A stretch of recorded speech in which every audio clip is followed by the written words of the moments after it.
Kevin Durant, he's a winner. He is out tonight against Canada with a calf strain. It's kept him out the entirety of the national team's training camp so far in Las Vegas. Tonight, though, marks the first of 5 friendlies for the U.S. ahead of the Paris Olympics. But let's talk a little bit more about KD. He has a case, hear me out, to be referred to as the most decorated men's Olympic player in United States history. No one in the history of the U.S. men's Olympic play has more points than Durant. He's led Team USA in scoring in all 3 Olympic games he's participated in, with all 3 leading to gold medals. And recently, he sat down with our Tim Bontemps and talked about his expectations for this year's Olympic squad. I'm not trying to make you feel old, but you've obviously been around a minute. So is LeBron, so is Steph. You guys are all playing together here. Does it sort of feel like, I don't want to say necessarily last hurrah, but like, no. Nah, I mean, these guys are still playing at elite level, Like Bron could play 4 or 5 more. It might be here in 28 in LA, Steph's still playing great ball. I'm doing all right too, So I don't want to look at it that way. I think we still got some good ball in the tank. Try to contribute and impact the game still. I want it to be just like a farewell tour, or like make it just about us 3. It's about, trying to win this 5th in a row. Is there any extra significance, though, to be doing it with those guys after all the stuff you guys have all collectively been through? You could say that. I mean, there's nothing but respect for these guys, and you've seen their careers for the last 15, 20 years. And, so to finally be teammates, and it's not just them, I feel that same way about AD, like just admiring them for so long, and now being able to be in the same locker room with them is pretty cool, just to sit and observe what they do. Admiring them from afar now, just to be around them every day and see how they approach life and the game of basketball is gonna be cool. The Suns are just trying to keep the season alive. Anthony Edwards in takeover mode. We reflect back on the season. We just were inconsistent with our play and the style of play that we wanted. I know you watch as much hoop as anybody. Obviously, the West is loaded. A lot of stuff moving around. I know you guys aren't able to necessarily do a ton with the roster, but so where do you see where you guys sit right now compared with everybody?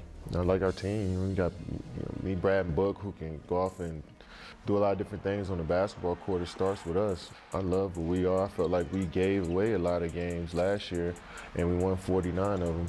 But every team has gotten better, I feel, in the West, and some teams in the East as well. So it's going to be a competitive league, but I like who we are.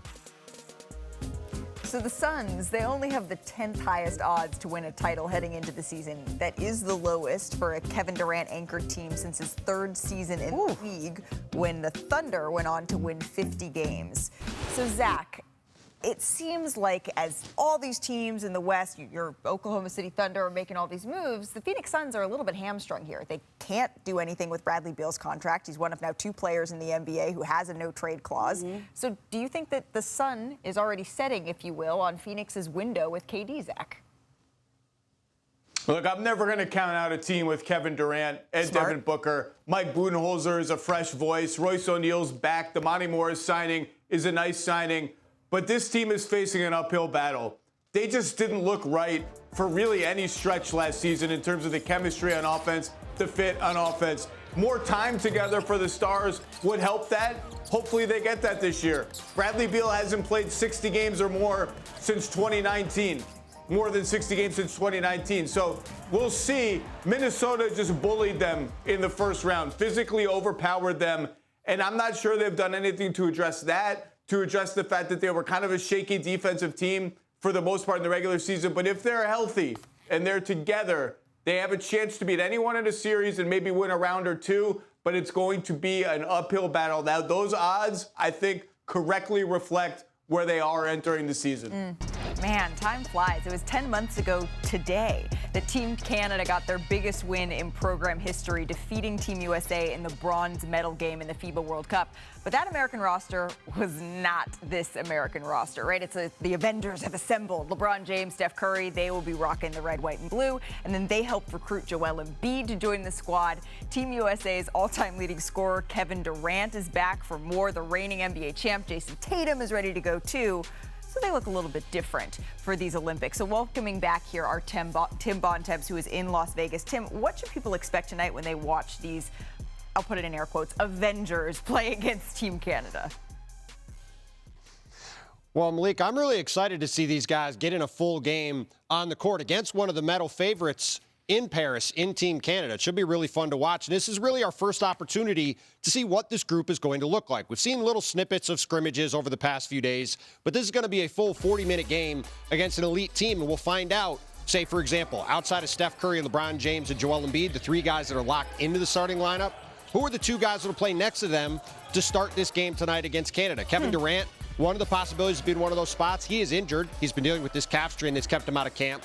He will not play tonight. But could Jason Tatum be in one of those spots? Could Drew Holiday or Anthony Edwards? Could Devin Booker? It'll be interesting to see how Steve Kerr manages that and just the rotations in general in this game. Steve Kerr has so many options at his disposal for how he wants to put these guys together. You could play virtually any way you want with this group. That's how much talent there is and how versatile it is. And so that's what I'm going to be watching for throughout this game. How do the Team USA start to look against one of the teams they're going to be competing for with medals in Paris? And we'll start to really get a sense of what Steve Kerr wants to do with this team as arguably the most talented team since the Dream Team takes its first on-stage look tonight here in Vegas. You're going to have to start working. We have the Redeem Team. We have the Dream Team. We're going to have to start working on the nickname for this 2024 team. Tim Bontemps, thank you so very much. And what's interesting about this game, right, is remember when the U.S. lost to Canada?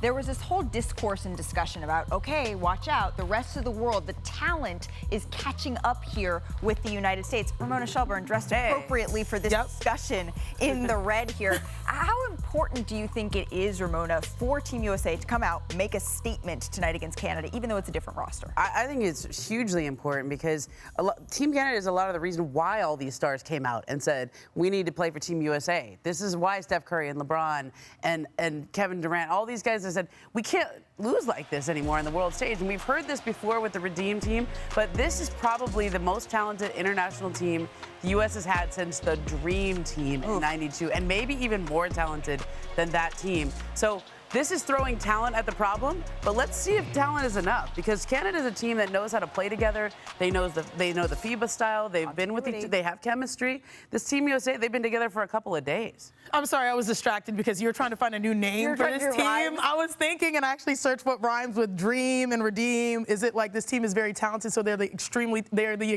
team? Okay. They're the team that you can't scheme, the scheme team. Sorry, yeah. They're kind of the Monstars. They are the Monstars, but like we got to make it rhyme. We got to make it rhyme. So I kind of like extreme team because they're extremely talented. All right. To me, I don't think they have much to prove other than them going out there and winning, and also understanding that they have to build chemistry. What makes Team USA so unique, as someone who has been in the pool, is that you are typically assembled. I know, I just have to say it for context because I know you are assembled and you have to play together in this camp, because especially in the NBA, these guys typically don't play together in the competitions leading up to it. You have a mini training camp, a mini boot camp, and then you're playing games. And then your games are up for medals. So as talented as you are, you still have to build the right chemistry. You have to understand the principles, the philosophies. You have to know who gets the ball at this certain situation. As much as you play against each other in the NBA, you're still learning each other as teammates. So that is not necessarily so easy, but they do have the talent to win Canada's against worked anybody. all that out already. Yeah, it'll be more competitive than we've ever seen before. They can't take that for granted. They don't have much to prove. They just need to go out there, win, but most importantly, build chemistry. Zach, how important do you think that this just one game, and we're talking about an exhibition game, by the way, how important do you think it is for them to set the tone here? Guess what?